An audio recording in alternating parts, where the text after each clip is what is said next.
pero un caso terrible que yo veo de quebrantamiento espiritual, Jacob era de la gente muy parecido a nosotros. Jacob quería las cosas ya, muy parecido a nosotros.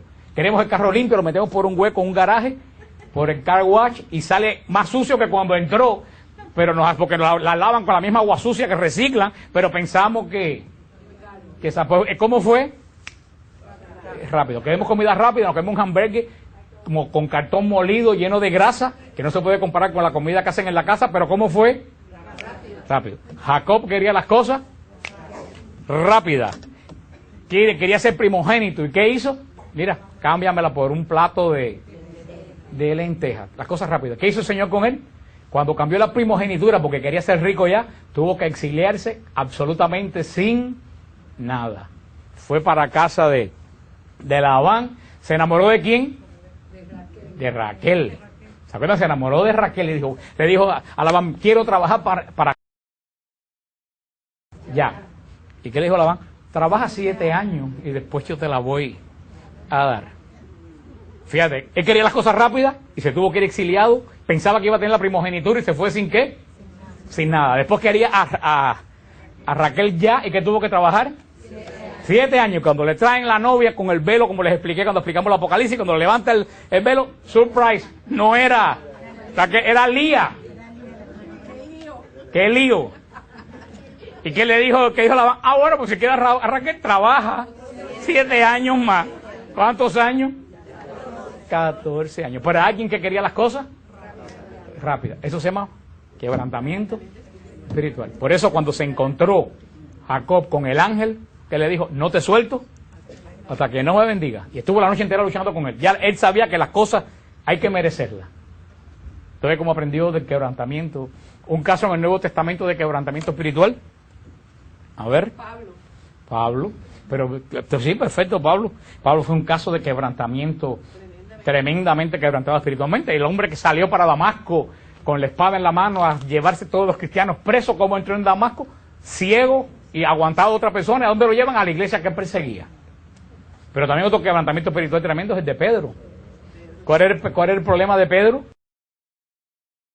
Lo que muchos de nosotros echaban a andar la lengua antes de conectar el cerebro.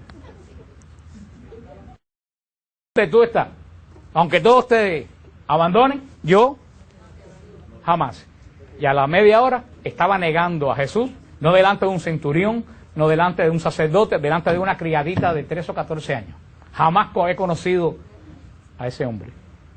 Eso se llama quebrantamiento espiritual, porque aprendió Pedro, lean las epístolas de Pedro, aprendió Pedro la lección, que antes de hablar hay que pensar y confiar en la obra del Señor. Y así, Señor, a cada uno de nosotros nos quebranta de alguna forma diferente. De alguna forma diferente. Porque muchas veces pensamos que ese quebrantamiento es castigo de Dios y no que el Señor nos está dando en el área que más duro tenemos para suavizarnos. Por eso cuando tú te conviertes en Señor, dices, bueno, porque me convertí, todo me está pasando. Bueno, dale gracias a Dios. A mí nunca se me olvida un ejemplo que puso el Padre Villaronga, que en gloria por eso lo voy a hacer porque lo hizo él, porque si lo digo yo a mí me asesinan. Pero como lo dijo el Padre Villaronga es santo, pues todo lo que dice el Padre Villaronga está bien dicho. El Padre Villaronga ponía este ejemplo de quebrantamiento espiritual y decía, imagínate, cuando Miguel Ángel fue a hacer el David. Cuando Miguel Ángel fue a hacer el David, lo primero que hizo fue buscar un bloque de piedra, porque el David no vino hecho, no vino made in China. El David primero era un bloque de piedra sucio y... Como si ustedes ven un pedazo de mármol en Italia, usted no tiene idea que ese mármol pueda ser blanco, porque lo que tú ves es una piedra común. Correcto. Primero él tuvo que ver el David dentro de ese pedazo de piedra. Fue el primer paso. Él vio una obra en aquello que estaba como bruto. Y después, ¿cómo sacó ese David del pedazo de mármol? A puro martillazo, dándole duro. Ahora decía el Padre Villarón que imagínate que cuando le empieza a dar al mármol, el mármol empieza a gritar. ¡Ay, me duele, no me des más! Y tanto grita el mármol que dice Miguel Ángel, ok, no te doy más. ¿Hubiera aparecido el David? No, dice el Padre Villarón que a lo mejor le hubieran dado golpe igual y hubiera terminado hecho una taza de inodoro. Si no hubiera aceptado los golpes que le dio. El mármol aceptó los golpes. ¿Y qué salió de aquel pedazo de piedra bruto? Una obra Eso es lo que Dios hace con cada uno de nosotros. Ahora, ¿duelen los golpes? Vaya si duelen. Pero hermano, quien no se deja dar golpes termina hecho una taza de inodoro. Ahora lo que hay adentro lo piensan ustedes y lo ponen ustedes. Por eso es una gran verdad. Muchas veces nosotros cogemos la corrección de Dios y eso viene del corazón paternal de Dios. Por las aguas del bautismo, eso es dogma de la iglesia, por las aguas del bautismo, Dios nos adopta como hijos. Cuando tú fuiste bautizado, Dios reconoció en ti un hijo de Él. Somos hijos por adopción de Dios. Por eso que la gente dice, porque yo puedo esperar que mi hijo sea grande para que se bautice, y tú vas a esperar que tu hijo sea grande para que sea imagen y sea reconocido por Dios como hijo suyo. Yo creo que todo padre bueno quiere que su hijo sea reconocido como hijo de Dios y desde el primer momento en que respira.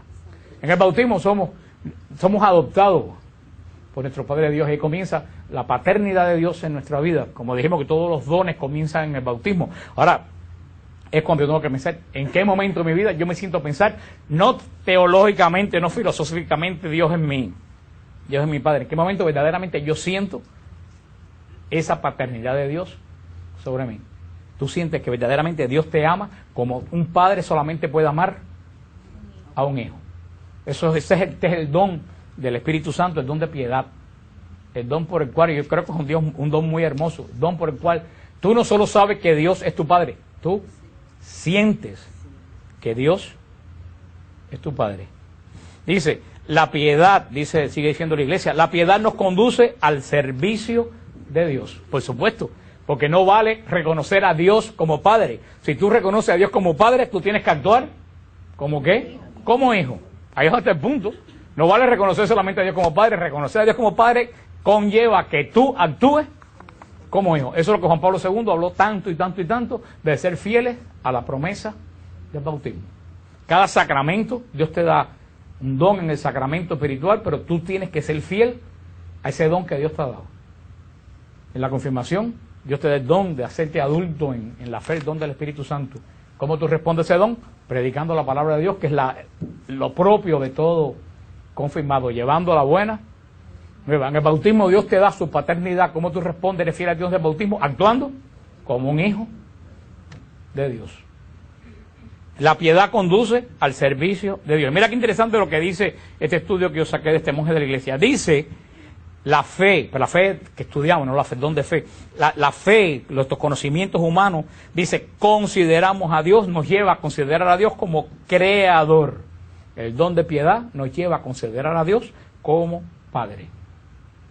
Esto es la gran diferencia. Hay gente que no tienen este don, que no se han dado cuenta de este don que tienen, y cómo reconocen a Dios como solamente. Cuando tú tienes el don de piedad, tú pasas de reconocer a Dios como creador, para empezarlo a reconocer como Padre. Dice, la piedad tiene una gran extensión en el ejercicio de la justicia cristiana, porque se prolonga no solamente hacia Dios, sino a todo lo que se relaciona con Él.